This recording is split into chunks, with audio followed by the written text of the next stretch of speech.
आदरणीय धर्म प्रेमी सज्जनों, सादर नमस्ते। मैं जेठालाल विश्वकर्मा आप सभी का हार्दिक स्वागत करता हूँ। महाभारत वन पर्व अध्याय 17।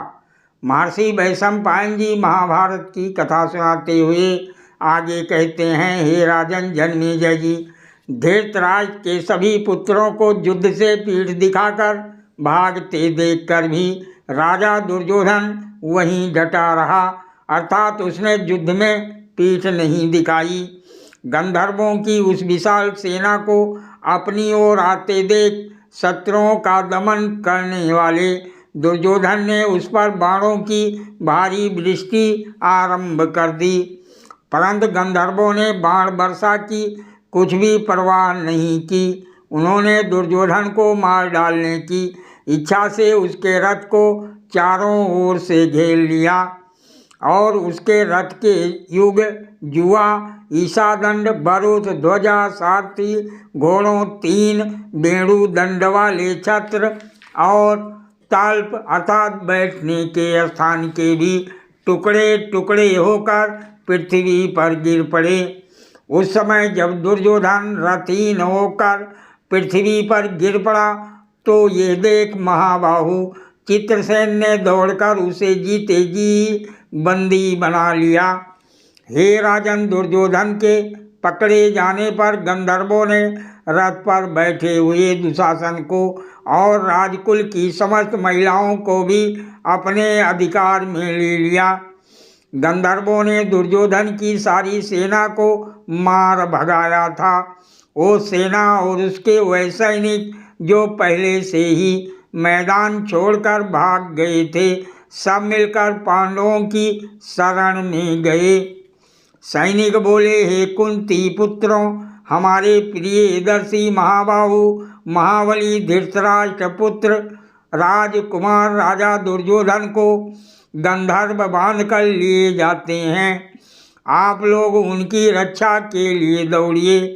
वह दुशासन, दुर्विशा, दुर्मुख, दुर्जय और कुरुकुल की सब स्त्रियों को भी बंदी बनाकर कैद करके लिए जा रहे हैं।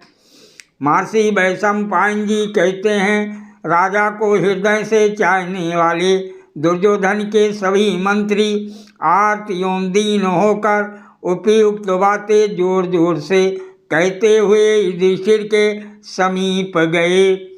दुर्योधन के उन बूढ़े मंत्रियों को इस प्रकार दीन और दुखी होकर युधिष्ठिर से सहायता की भीख मांगते हुए भीमसेन ने कहा। भीमसेन जी बोले, हमें हाथी घोड़ों आदि द्वारा बहुत प्रयत्न करके कमर कसकर जो काम करना चाहिए था उसे गंधर्वों ने ही पूरा कर दिया। ये कौरव कुछ और ही करना चाहते थे, परंतु इन्हें उल्टा परिणाम देखना पड़ा।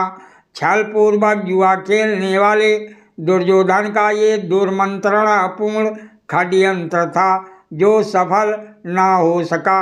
हमने सुना है कि जो लोग निर्बलों से द्वेष करते हैं उन्हें दूसरे ही लोग नीचा दिखा देते हैं।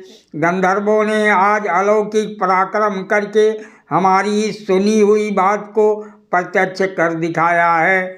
सौभाग्य की बात है कि संसार में कोई ऐसा भी पुरुष है जो हमारे हित साधन में लगा हुआ है। उसने हम लोगों का भार उतार दिया और हमें बैठे ही बैठे सुख पहुंचाया है। हम सर्दी, गर्मी तथा वर्षा का कष्ट सहते हैं, तपस्या से दुर्बल हो गए हैं और विषम परिस्थिति में पड़े हैं, तो भी राज सिंहासन पर बैठकर मौज उड़ाने वाला दुर्बुद्धि दुर्योधन हमें इस दुर्दशा में देखने की इच्छा रखता है। सादर प्रणाम। जय श्री कृष्ण।